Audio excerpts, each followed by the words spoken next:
Hello all, welcome back to my YouTube channel. First time ನಾನು ನನ್ನ husband ನಮಗೆ ಬಿಟ್ಟು ನಮ್ಮ ಮಗನಿಗೋಸ್ಕರ ಶಾಪಿಂಗ್ ಮಾಡ್ತಾ ಇದ್ದೀವಿ. ಬೇಬಿ ವೇರ್ಸು ಇಲ್ಲಿ ಚೆನ್ನಾಗಿ ಸಿಗುತ್ತೆ ಅಂತ ಹೇಳಿ ಮೈಸೂರಲ್ಲಿರೋ ವಿಶಾಲ್ ಮಾರ್ಟ್ಗೆ ಹೋದ್ವಿ. ಮೊದಲೆಲ್ಲ ನಾವು ಶಾಪಿಂಗ್ಗೆ ಅಂತ ಹೋದಾಗ ನಮ್ಮಿಬ್ಬರಿಗೆ ಏನಾದರೂ ಒಂದು ತಗೋತಾ ಇದ್ವಿ.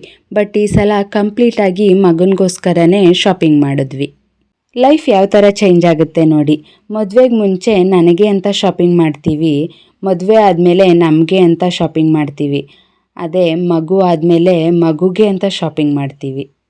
ಆದರೆ ಸೆಲ್ಫ್ ರೆಸ್ಪೆಕ್ಟ್ ಮತ್ತು ಸೆಲ್ಫ್ ಲವ್ನ ಯಾವತ್ತೂ ಕಡಿಮೆ ಮಾಡ್ಕೋಬಾರ್ದು.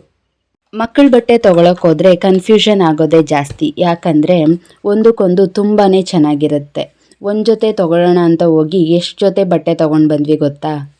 ನಿಮಗೂ ಈ ಥರ ಎಕ್ಸ್ಪೀರಿಯನ್ಸ್ ಆಗಿದೆಯಾ? ಒಂದು ಜೊತೆ ಬಟ್ಟೆ ತೊಗೊಳಕ್ಕೆ ಹೋಗಿ ಜಾಸ್ತಿ ಬಟ್ಟೆ ತೊಗೊಂಡು ಬಂದಿರೋದು ಏನಾದ್ರು ಇದ್ದರೆ ಕಮೆಂಟ್ ಮಾಡಿ ತಿಳಿಸಿ. ನನ್ನ ಹಸ್ಬೆಂಡು ನಾನು ಬಟ್ಟೆ ತೊಗೋಬೇಕಾದ್ರೆ ಯಾವ್ದು ಚೆನ್ನಾಗಿದೆ ಅಂತ ಸೆಲೆಕ್ಟ್ ಮಾಡಿಕೊಡಿ ಬನ್ನಿ ಅಂತ ಕೇಳಿದ್ರೆ, ನಿನ್ಗೆ ಯಾವ್ದು ಇಷ್ಟ ಅದನ್ನೇ ತೊಗೊಂಡು ಬಾ ಅಂತ ಹೇಳ್ತಾರೆ. ಅದೇ ಮಗನ ವಿಚಾರ ಬಂದರೆ ನಾನು ಹೇಳೋದೇ ಬೇಕಾಗಿಲ್ಲ, ಫಸ್ಟೇ ಹೋಗಿ ಸೆಲೆಕ್ಟ್ ಮಾಡ್ತಾರೆ.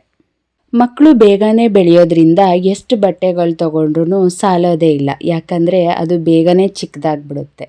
2-3 ಜೊತೆ ಬಟ್ಟೆಗಳನ್ನ ತೊಗೊಳ್ಳೋಣ ಅಂತ ಹೋಗಿ ಬಟ್ಟೆಗಳನ್ನ ನೋಡ್ತಾ ಜಾಸ್ತಿನೇ ತೊಗೊಂಡಿದ್ವಿ.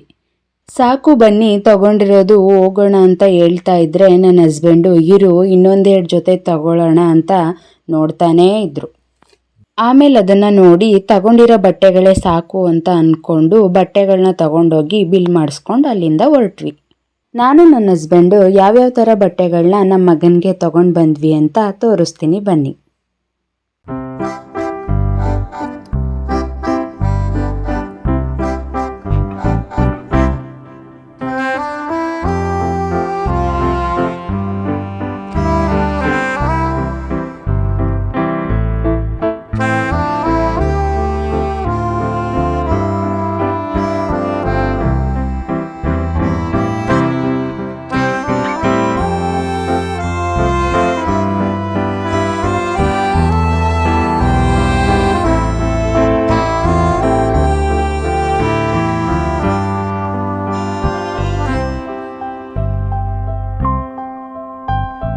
ಎರಡು ಜೊತೆ ಬಟ್ಟೆ ತೊಗೊಳ್ಳೋಣ ಅಂತ ಹೋಗಿ ನಮ್ಮ ಮಗನಿಗೆ ಒಂದೇ ಸಲ 11 ಜೊತೆ ಬಟ್ಟೆ ತೊಗೊಂಡಿದ್ದೀವಿ ಅಂತ ಗೊತ್ತಾಗಿದ್ದು ಬಿಲ್ ಮಾಡಿಸಿದ್ಮೇಲೆ.